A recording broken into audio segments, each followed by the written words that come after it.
سلام، من شهرامم. بچه ها توی توییتر منو به اسم دیگو جونیور میشناسن و تصمیم گرفتم که یه سری آموزش رکورد بکنم تا بچه ها رو، حالا اونو که علاقه‌مند هستن رو، بیشتر با ابزارهای ای آی که در رابطه با تولید تصاویر ثابت هستش، یعنی تکست تو ایمیج هستش، در واقع پرامپت رو تبدیل به عکس بکنیم، یه سری آموزش تولید بکنم. این اولیشه. قطعاً استانداردهایی که من به عنوان یه آدم ایدالگرا برای خودم همیشه قائل بودم و پاس نخواهد کردین خروجی، ولی اهمیتی نداره. برای اولین بار وسواسامو میخوام کنار بذارم و بیایم یه ویدیو رکورد بکنیم، ببینیم نتیجه چی میشه. همین در نهایت. من الان نه دسترسی به تجهیزات مناسب دارم چون توی سفر هستم، فقط با لپتاپم هم، که البته خب لپتاپ این روزا اصلی ترین ابزار منه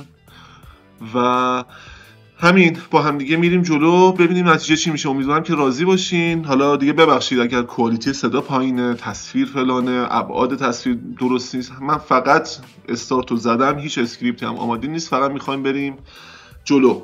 خب کاری که من میخوام بکنم، میخوام این تصویری که من قبلا توی حالا توییتر گذاشتم و بسازیمش، یعنی بسازیمش که تست بکنیم ببینیم میشه اینو ساخت. حالا با چی بسازیم؟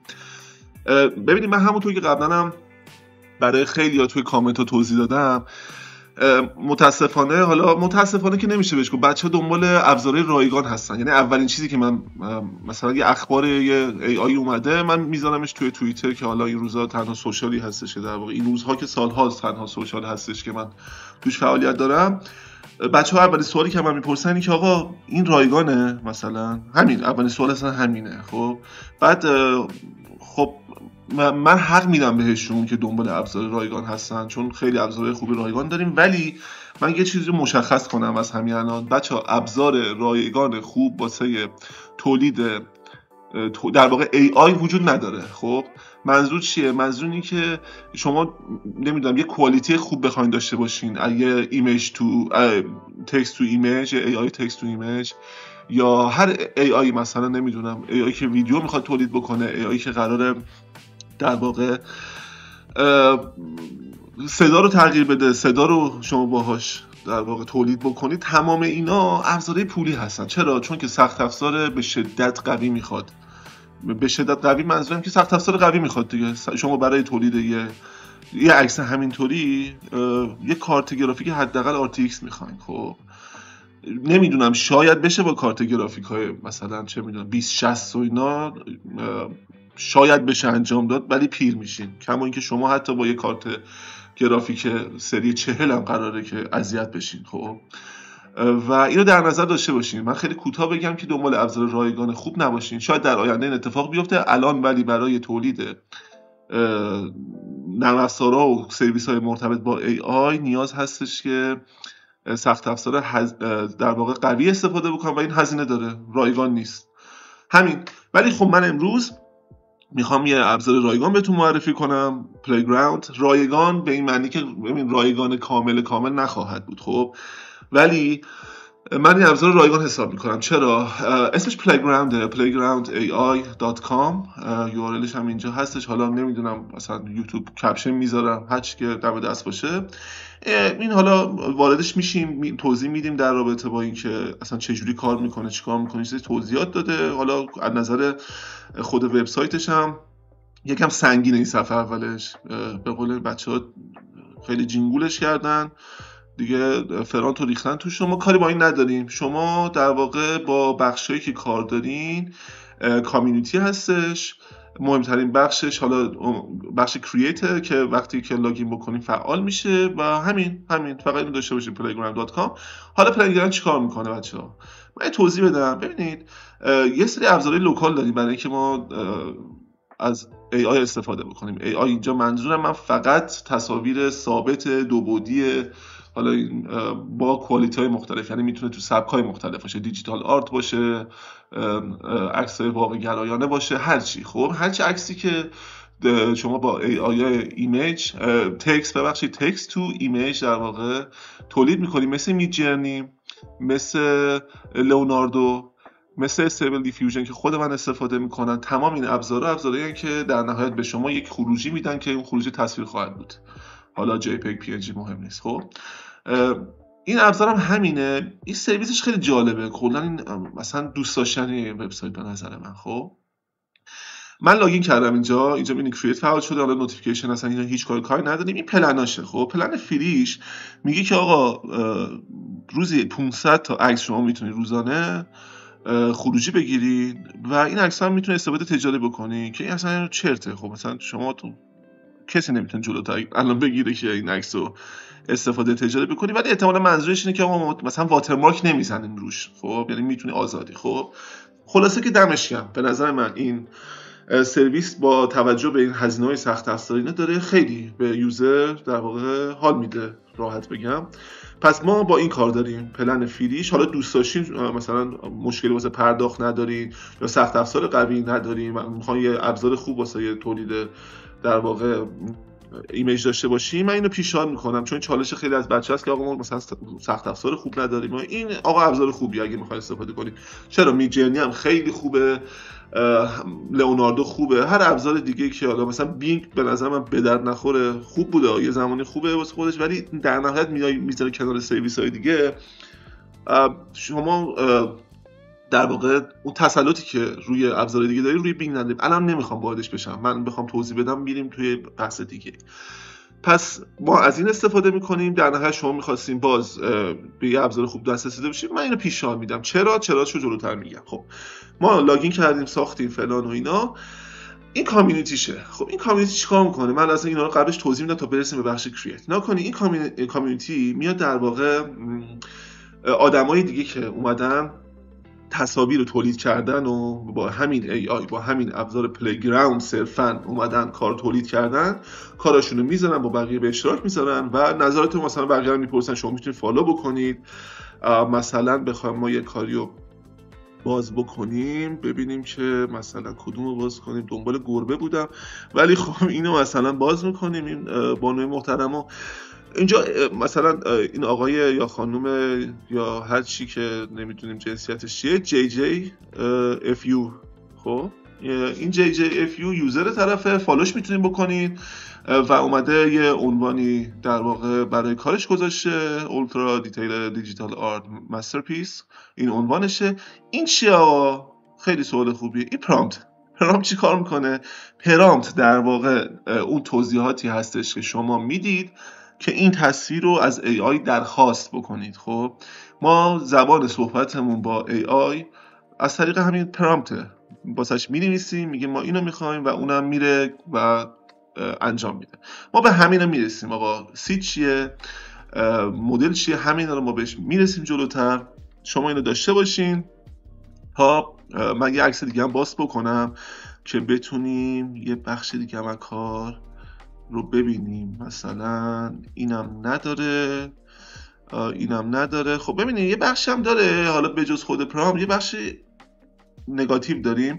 خب اینجا نگاتیو رو به اسم مثلا removed from image، خب معنیش همونه. این حالا اومده یه چیزای تغییر داده. خب ولی ما یه پرامپت داریم، یه در واقع نگاتیو داریم. نگاتیو خیلی مثلا دیگه با اکسنت فارسی دارم میگم. خب میاد چیکار میکنه؟ میگیم آقا ما پرامپت درخواستمونه برای چیزهایی که وجود داشته باشد، اون نگاتیو چیزایی که نمیخواهیم توی تصویرمون باشد یا از AI میخوایم که آقا نرو سمت اینا. مثلا اینجا نوشته که آقا کار ضعیف نباشه، بلر نباشه،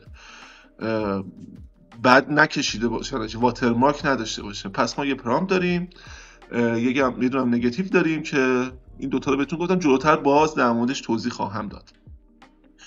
و خب پس این ما کامیونیتی داریم. کامیونیتی به ما چه لطفی میکنه؟ ما میتونیم ببینیم که آدمای دیگه چه روندی رو طی کردن برای که بتونن مثلا این تصویر رو داشته باشن. خب این خیلی اساسا کامل، اینجا توضیحاتش کامله. یوزر خوبی هم داره، آقای مکس پین. عنوان و پرامپت رو گذاشته، نگاتیوش هم اینجا گذاشته که میتونید شما کپی بکنین، حالا استفاده بکنید و سید و ایناش هم همه چی. این خیلی کامله. خب حالا میایم ما لاگین کردیم، اومدیم با یه همچین چیزی مواجه میشیم.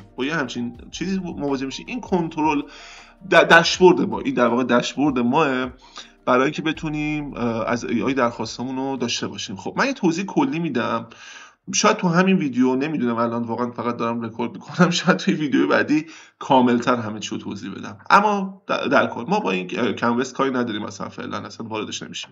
توی این صفحه بورد تقریبا توی AI هایی که در واقع یه داشبوردی دارن، شما با یه همچین چیزی در ارتباط هستید. خب میدجرنی ندیگه، مثلا با دیسکورد و اینا اونا کاری نداریم، اونا که پنل دارن مثل استیبل دیفیوژن و لئوناردو و بینگ، نه بینگ فقط یه دونه پرامپت میتونید بنویسین، ولی اونایی که سر و صاحب دارن شما با یه همچین پنلی در ارتباطیم که یه جا، حالا اینجا فیلترها در واقع جنس مدلایی که ما استفاده میکنیم و داره که نگاه کنین حالتهای مختلفی که لود میشه که میتونیم بگی که آقا مثلا استایل کارتون توی چه سبکی باشه. پس من از همینجا توضیح میدم، فیلتر میتونید توش هم سرچ بکنین، این هم بیشتر میشه دیگه. حالا مثلا اون زمانی که من استفاده میکردم از این فکر کنم مثلا 3 ردیف نهایتا ما اینجا فیلتر یا همون مدل‌ها رو داشتیم.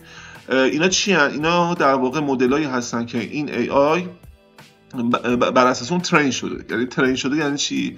من اینا رو میگم، فقط عنوان میگم، واردش نمیشم برای اینکه وقت این ویدیو گرفته نشه، توی ویدیوهای بعدی توضیح بیشتری بدم. کوتاه بخوام بگم، این حالا یکی از مدل‌های خیلی معروف هم هست، جگرنات. چیکار میکنه در واقع؟ AI رو با این سبک، مثلا این سبک مثلا زلدا تور، مثل بازی نینتندو که حالا مثلا یه عنوانی داره، پیکسل آرت، اینا. این منظور چیه؟ منظور این که آقا اومده AI رو با این مدل مثلا پیکسل آرت فقط ترین کردن. یعنی شما وقتی این فیلتر رو اعمال بکنید یا از این مدل استفاده بکنید، من بهش میگم مدل برای اینکه خب جای دیگه اصلا مدل شناخته میشه. از این مدل اگه استفاده بکنید، کارهایی که خروجی میگیرید همه تو سبک پیکسل آرته. خب یا مثلا چه میدونم اینو استفاده بکنید سبک آبرنگ میشه. خب اینو حالا اینجا اومده فیلتر، من بهش میگم مدل، چون که اصلا عنوان درست به نظر من مدل. کاری نداریم فیلتر مدل هر چی، ما چون داریم در مورد پلیگراند صحبت میکنیم، ما اینجا با فیلتر میشستیم و این هر کدوم از اینا انتخاب بکنید همون استایل به تصویرتون داده میشه. یعنی استایل غالب همونه. شما میتونید تو پرامپت درخواست بدید که آقا کارم مثلا واقع گرایانه باشه ولی پیکسل آرت استفاده کنید، اما به هم میریزه کارتون. پس اینو داشته باشین، این خیلی مهمه که چون انتخاب بکنید. روی نانم بذارین، هر چی تو پرامپت درخواست بدین بیاره. مثلا توی پرامپت می‌نویسید که یه جا اشاره می‌کنید به پیکسل آرت، خب اون میره پیکسل آرت رو میاره. پس میتونه نان باشه، میتونه هر کدوم از اینا که انتخاب بکنه. من جگرنات رو خیلی دوست دارم، جگرنات انتخاب میکنم. این پرامپت چیه؟ پرامپت همون درخواست هستی که ما از AI درخواست میکنیم که در واقع فلان چیز رو واسه ما بسازه. ببینید من بذارین یه شاید یتونه فیت، این به نظر من واسه کاری که ما میخوایم بکنیم، چون قرار بود ما این اجرا بکنیم دیگه، اجرا بکنیم که داریم تست میکنیم ببینیم میشه یا نه. اینو من روی در واقع لوکال گرفتم ولی میخوایم اینجا تست بکنیم. پس روی این نمونه میذاریم، پرامپت درخواستمون رو اینجا مینویسیم. خب درخواستمون رو اینجا بنویسیم. من اینجا شاید باورتون نشه ولی قبلا کپی کردم. خب DMC دلوریان اون مدل ماشینی هستش که ما استفاده کردیم و اینجا رنگ رو واسش مشخص کردیم، اینجا نور رو واسش مشخص کردیم. سبک رو من اینجا مشخص، سبک منظورم چیه؟ یعنی که برو تو استایل مثلا فیلم بلید رانر، خب برو تو استایل سایبرپانکی، دنیای سایبرپانک، حالا احتمالاً آشنا باش. توی فضای شهر مثلا سایبرپانکی، نایت سیتی، همه اینا رو من بهش گفتم و حتی مثلا استایل عکاسیش هم واسش اینجا مشخص کردم. خب پس ما توی پرام میام توضیح میدیم درخواستمون رو. از ساده هم شروع بکنیم، خیلی ساده. ببینیم من الان چی میخوام. من میخوام که یک DMC دلوریان، این مدل ماشین، توی یک فضای شب توی نایت سیتی و توی فضای سایبرپانکی باشه. خب همه اینا رو من خیلی خلاصه اومدم گفتم، خیلی عجیب غریبش نکردم. این میتونه خیلی پیچیده تر باشه، مثلا کاری که ایشون اینجا انجام دادن، هی دیتیل بیشتر. میتونه نه ساده درخواستمون رو میدیم، داریم تست میکنیم. ما اینو اینجا کپی کردیم و اینجا میاد چیکار میکنه؟ اینجا مثلا این خودش میاد ایمپروو میکنه دیگه. یعنی اون پرامپتی که شما نوشید و میاد خودش AI تو AI یه جورایی. خب AI استفاده میکنه برای اینکه پرامپت شما رو بهترش بکنه. من اینو فعلا استفاده نمیکنم، میخوام برم نتیجه بدم چی میشه. خب بعد اینجا درست بودش. آره این میتونه نان باشه، این همون نگاتیو هاست. خب حالا این زده exclude from image، ما میزنیم روی کاستوم که میخوام بزنیم. من گفتم آقا مثلا تصویر زشت و دفرمه و نویزی و بلری و اینا نباشه، این چیزایی که دوست ندارم توی تصویرم باشه. مثلا میسینگ فینگرز، خب این میتونه اینجا نباشه. حالا یه سری پرامپت ها نگاتیو هستش من همه جا استفاده میکنم دیگه، برای اینکه خب روی همه جا جواب میده. حالا رو کاراکتری که دارم چیز میکنم، ما مثلا به اینجا نیاز نداریم. مثلا فیس و هندز و فینگرز ما نیاز نداریم و حتی میتونه اینم نباشه، بعد آناتومی هم نباشه و همین خوبه. آره این به نظر من خوبه. ایمیج تو ایمیج ببینید ما کاری که داریم میکنیم تکست تو ایمیج، تکست توی ایمیج یعنی که تکست رو تبدیل بکنیم به یک تصویر. خب ولی ما همزمان میتونیم یک ایمیجی اضافه بکنیم ایمیج تو ایمیج، یعنی ایمیج رو بذاریم مثلا چه میدونم من یه عکسی دارم، عکس خودم میذارم این تو، با پرامپت میتونم روی اون تغییر بدم. واسه کسایی که سوال داشتن میتونیم عکس رو ادیت بکنیم، یک روش ادیت کردن یا یک روش تولید تصویر از یک تصویره. خب اینم حالا من جلوتر نمیخوام الان واردش بشم چون هر کدوم از اینا قضیه خودشو داره. بعد اینم که اصلا واردش نمیشم چون اصلا نبوده، مثلا اون پوز و ایناست که مثلا باش کاری نداریم. اینا میگم من هر دفعه که باز میگم یه آپدیت اضافه شده. اینم الان ما خب اینم هیچ. خب این ور سمت راست چی داریم؟ ببینید مدل‌ها. خب من این فیلترها میگم جنس مدل دارم میبینم، چون ما توی حالا استیبل دیفیوژن یا سرویس های دیگه یه دونه مدل مشخصه، یه مدل داریم و فیلتر در واقع فیلتر وجود نداره به این معنی که اینجا هستش. حالا اکستنشن هستش که بخواد فیلتر اعمال کنه، تو پرام میتونیم بگیم فلان فیلتر رو بنداز، ولی این اومده اینا یه جوری در واقع همون مدل رو دو تا سایدش کرده. من جفتش رو به یه جنس میدم، کاری نداریم. مدل چیکار میکنه؟ اینجا سه تا مدل داریم، استیبل دیفیوژن یک کنیم، استیبل دیفیوژن اکسل و پلیگراند ورژن 2. این قبلا بیشتر هم بود کمتر هم بود و الان تو این شرایط پلیگراند ورژن 2 رو تازه اضافه کرده. خیلی داغ ما داریم در موردش صحبت میکنیم و مدلی که خود پلیگراند احتمالاً ترین کرده، ما از اینم استفاده میکنیم ببینیم چی میشه. من استیبل دیفیوژن خب خیلی فنشم دارم، خودم استفاده میکنم، ولی خب اون چون دنیاش فرق میکنه نمیخوایم وارد بشیم. ما پلیگراند رو انتخاب میکنیم ببینیم چه کردن.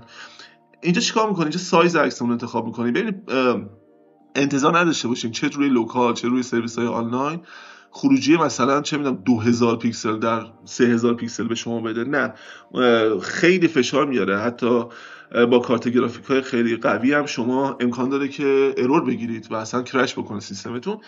اصلا نیازی هم نیست. شما به نظر من سایز مورد علاقه خودم توی رنج 512 مثلا 768 در واقع یه کار عمودی و اینو میتونیم سرویس هایی که حالا من جلوتر توضیح میدم در موردش کیفیت کار ببریم بالا و اصلا حساس نشین که نمیدونم اگه 1024 در 1024 نباشه کارم زشت میشه. نه، من میذارم مثلا روی 512 768 چیزی که اینجا هم من خروجی گرفتم که حالا اومدم بعدن کوالیتیشو بردم بالاتر.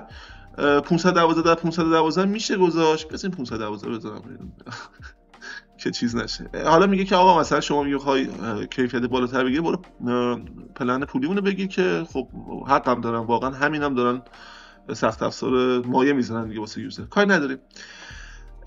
این پرامپت گایدنس در واقع حکم CFG رو داره. این چیکار میکنه؟ CFG توی حالا مثلا استیبل دیفیوژن میاد میگه که چقدر اون پرامپت شما رو بهش اهمیت بده برای خروجی. خب یعنی چقدر حساس باشه.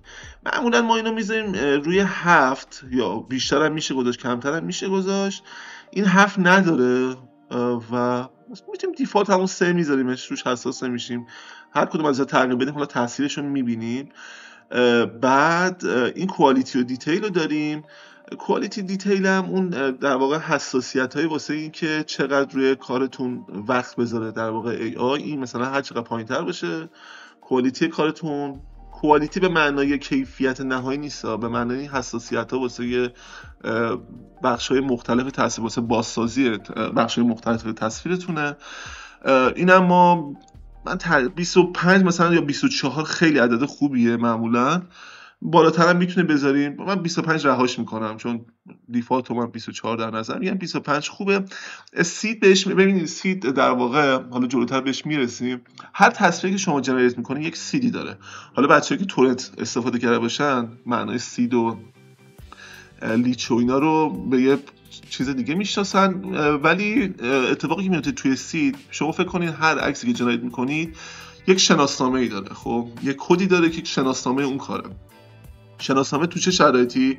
تو شرایط تنظیماتی که اینجا انجام دادیم، مثلا توی سایز 512 در 512 مثلا CFG فلان، کوالیتی فلان، یک سید مشخص داره که این سیدو با این شرایط اگر استفاده بکنید، تصویری که میگیرید، یعنی مثلا من این تنظیماتو با اون سید مشخص میدم به دوستم، اونم بره امتحان بکنه، خروجی که میگیره به خروجی که من میگیرم خیلی نزدیک خواهد بود. خب این در صورتی که پرامپت و نگاتیو و اینا همه یکی باشه ها، یعنی با این شرایط و این سیدم وارد بکنی، شما خروجی یکسان، نه الزاما یکسان ولی نزدیک به یکسان رو خواهید گرفت. خب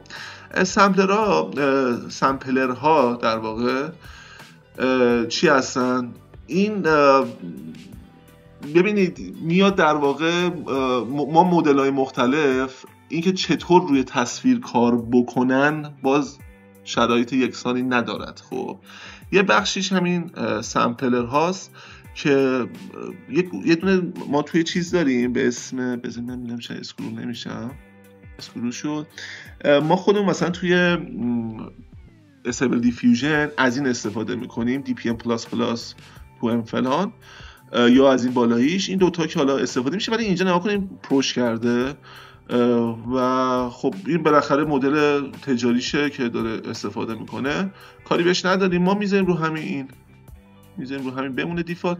نامبر آف ایمیج هم در واقع میاد میگه که چند تا تصویر من واسه جنریت بکنم، حکم بچ رو داره و اینم ما میذاریم روی یک، میتونیم 4 بزنیم، بیشتر از اون اصلا نیازی نمیبینیم. 4 تا، یعنی همزمان 4 تا کار چیز میکنه واسهتون، جنریت میکنه، انتخاب بکنید روش. میتونیم یک بذاریم، میتونیم 4. من همه چی رو دیفالت میذارم، از دیشی دست نزنم.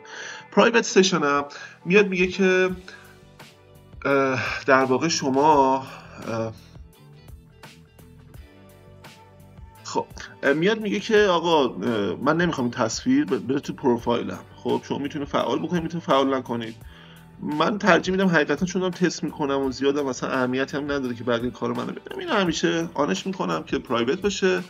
همه چی رو ما ست کردیم، همه چی درسته، تست میکنیم ببینیم که چی میشه. اینم میذاریم فعلا روی نکنیم روی در واقع مدل پلیگراوند ورژن 2 ما فیلتر نداریم. اون بخشی که ما مثلا این ور داشتیم، نگاه کنید اینور این فیلترهای مختلف رو داشتیم، یا توی استیبل دیفیوژن اکسل ما اینا رو داشتیم، ما اینجا نداریمش. میخوایم برای اولین بار، من خودم حقیقتا میخوام پلیگراوند ورژن 2 رو امتحان بکنم و تمام. میرسیم اینجا همه چی اوکی. آره جنریت رو میزنیم و ثبت میکنیم که فشار بیاریم به سخت افزار پلیگراوند تا خروجی ما رو نشون بده. این اولین خروجی ما شد با این سامپلا، با این پرامپتا ببخشید، و با این شرایط. خب حالا من بیام این سایزش تغییر بدم. ببینید الان رندومایزیش. خب الان ما این سید ماه، این سید این تصویر ما. خب من الان اینو کپی میکنم، الان اصلا کپی هست دیگه، ما اینجا اینو داریم دیگه. خب من دوباره که جنریت بکنم، تصویری که به من میده از نظر زاویه دوربین و اینا اصولا باید خیلی شبیه باشه. بله نکنید، میبینید حالا فرقاش چیه؟ مثلا کن چراغ اینجا با چراغ اینجا یه سری فرق ریز دارد، ولی مثلا درخت ها اینجا نیستش، کلیتش یکیه. حالا من میکنم اینو دوباره رندوم، اینو رندوم میذارم، میخوام صرفا ببینم که چه اتفاقی میفته دیگه. دوباره جنریت میکنم ببینیم چه اتفاقی میفته. نکنید الان اصلا رفت، فضا عوض شد، مثلا فضا یه چیز دیگه شد عوض شد. خب حالا من میتونم ببین من هر چقدر این پرامپت رو تغییر بدم یا اگه بخوام چیزی رو حذف بکنم، مثلا نکنید مثلا رنگ صورتی اینجا دارم، خب حالا ببین اصلا نمیخوام حساس بشم روی اینکه خروجی چی باشه. من اینجا میذارم که مثلا پینک کالر نباشه، مثلا پینک کالر لایت مثلا نباشد. حالا جنریت میکنه ببینیم آیا حذف میکند یا حذف نمیکند. خیلی بیشتر داره طول میکشه، خیلی سخته مثلا اینکه نکنید ما اینجا ازش خواستیم که آقا توی نگاتیوامون گفتیم که آقا رنگ صورتی نباشد، نور صورتی نباشد. توی کار قبلی نکنید البته که رنگ صورتی یکی از امضاهای فضای سایبرپانکی من واردش نمیشم، ولی ما اینجا حذفش کردیم. نکنید اومده زرد و واسه چیز کرد. حالا من اگه دوباره حذفش بکنم اون احتمالاً میاره و حالا ما میخوایم که مثلا بگیم پشت ماشین رو به ما نشون بده، یعنی ما اونجا نگاتیو رو اضافه کردیم. حالا که من حذفش کردم یه بار دیگه جنریت میکنیم ببینیم چه اتفاقی میفته. احتمالاً بس صورتی دوباره بیاره، چون اصلا یکی از میگم امضاهای فضای سایبرپانکی رنگ نئون صورتی و این چیزاست که حالا بچه‌ای که حالا نهایتاً حداقل سایبرپانک چیزا اینا نکنین دوباره این رنگ صورتی رو برگشت.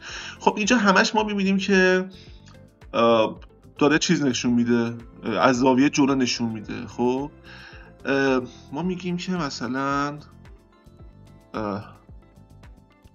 بک ساید احتمالاً این ماشین اگه چیز دیگه نمیگفتن همین فکر کنم بک بود.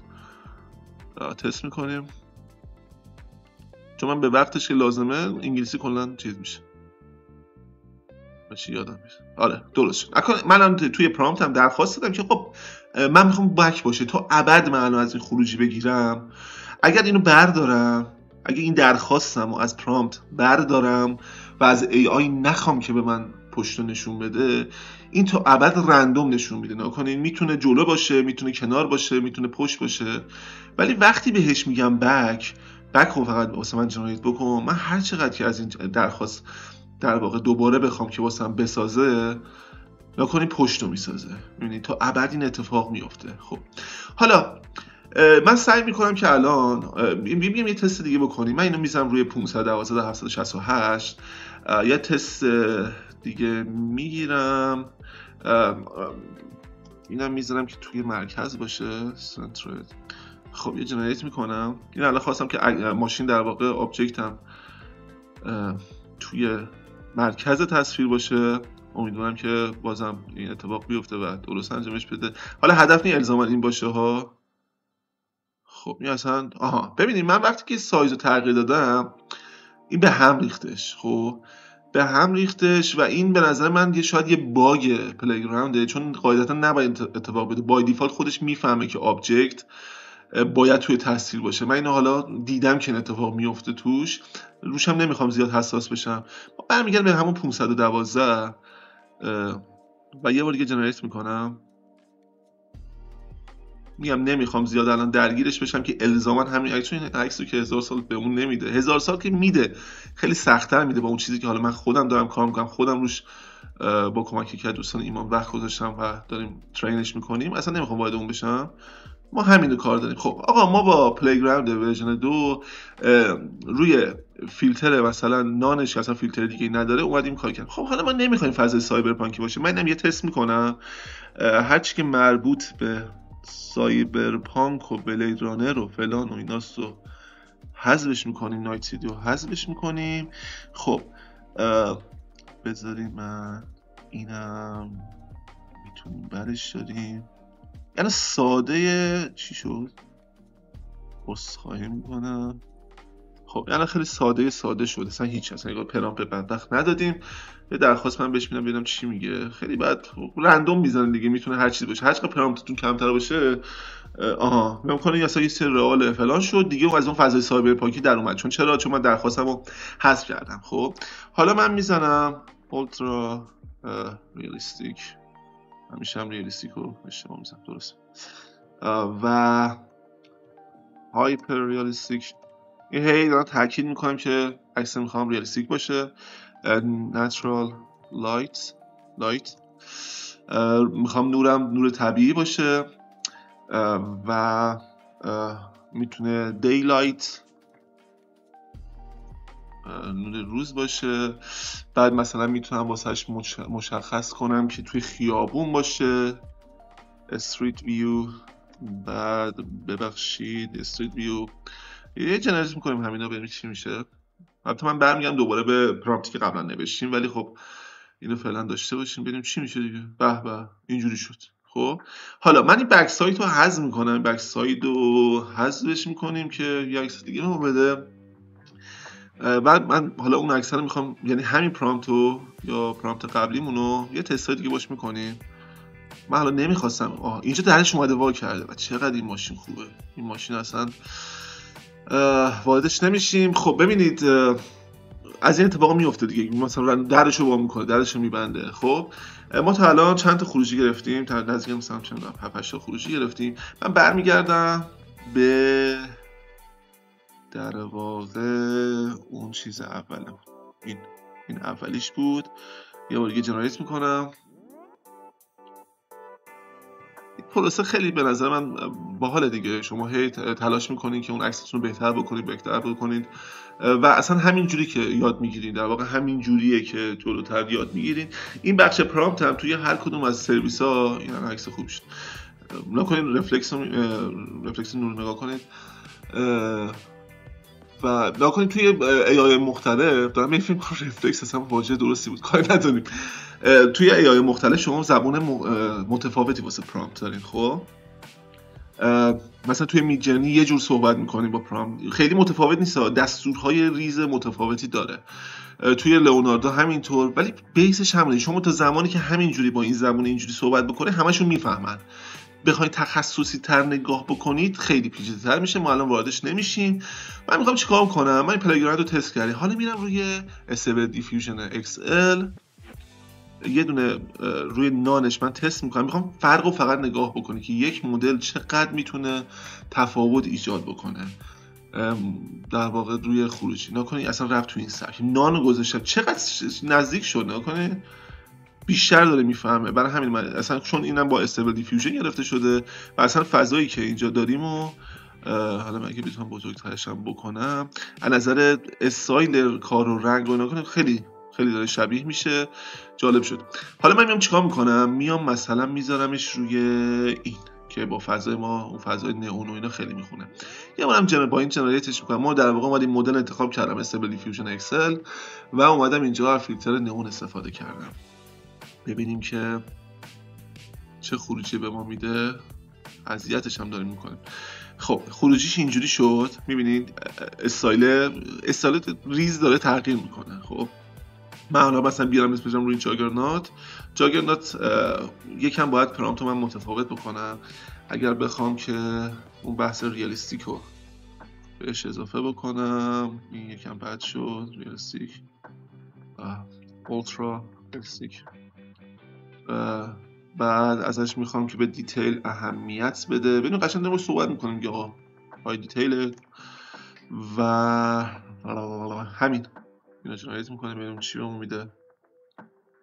تا ابد میتونم جنریت بکنم، خودم هم تنم میخوره واسه این چیزا ولی واردش نمیشم. صرفا الان یه خروجی میگیم، روی خروجی یکم کار میکنیم و از این بیام بیرون دیگه. خب آقا این اینجوری شد، یکم واقع گرایانه تر شد. من یه تست بکنم روی این عمودی به ما چی میده. امیدوارم که مثل آدم برخورد بکنه.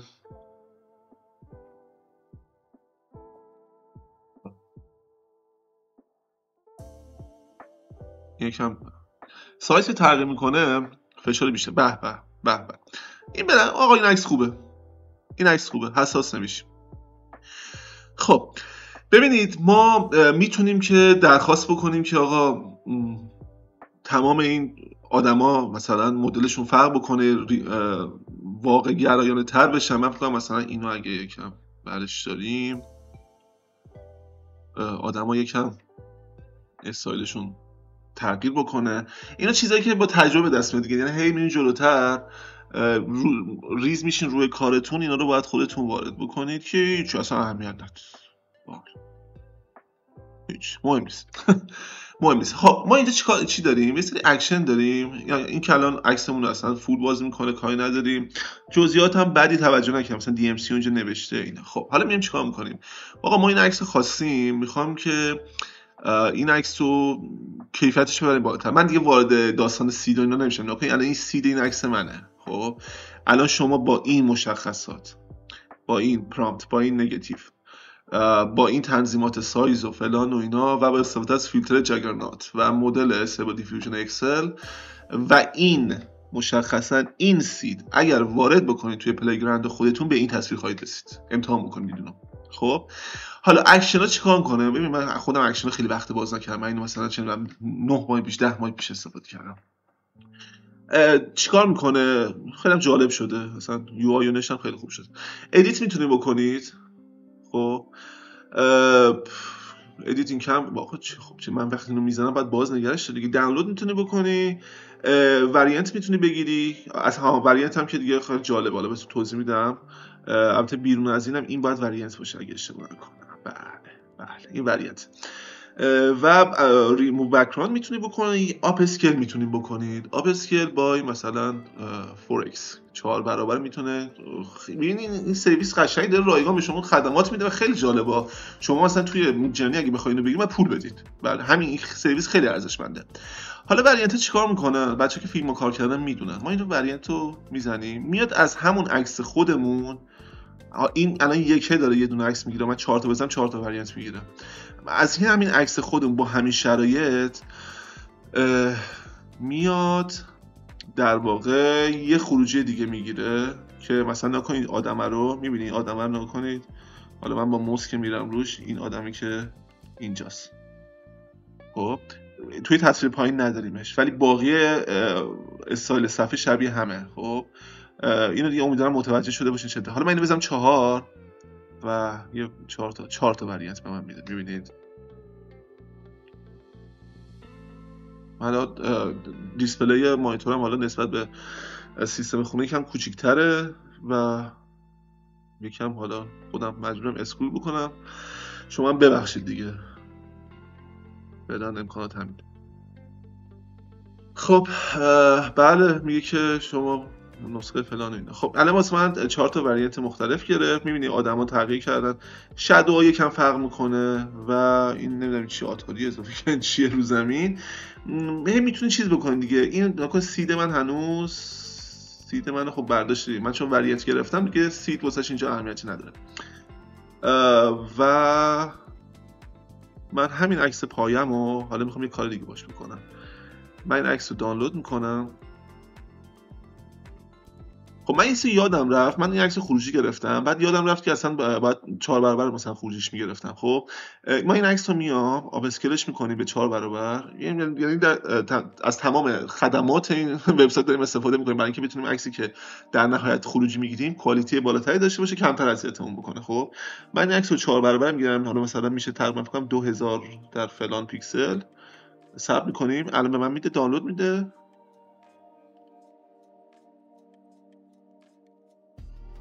خب من این عکس دانلودش کردم. حالا میخوام یه سرویس استفاده بکنم، این سرویس که این در واقع میاد کیفیت کارمون رو میبره بالاتر، همزمان میتونه خودش هم یه ای آی داره، در واقع عکس بازسازی میکنه. خب چجوری بازسازی میکنه؟ ای آی رو یعنی ایمیج تو ایمیج میشه دیگه، میاد با ای آی تصویر منو بسته به نیاز من که اینجا مشخص میکنه که چقدر قدرت این ای آی باشه، میاد از اول کار منو تولید میکنه. یعنی بر اساس همون پرامپت داره دیگه. نکن اینجا پرامپت داره، میتونی خالی بذاریم، نگاتیو پرامپت داره. من عکسمو اد میکنم.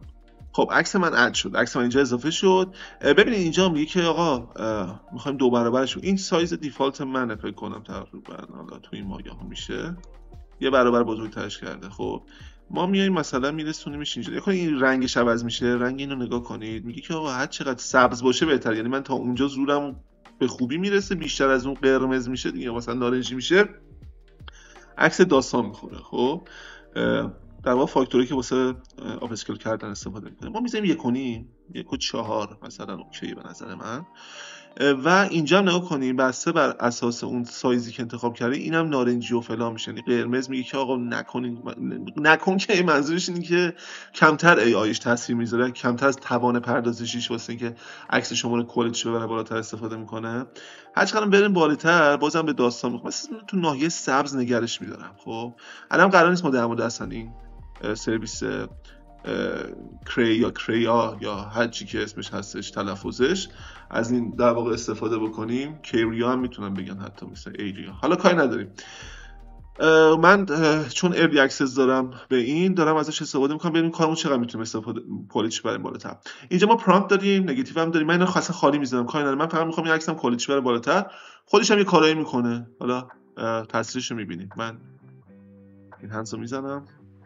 خب من یه تست گرفتم یکم عکس عجیب شد، نگاه کنید چه جوری شد. نمیخواستم نشون بدم ولی ببینید. من پرامپت اینو واسش نزده بودم هیچی، ولی اینو مثلا گذاشتم روی 7/10 یا 700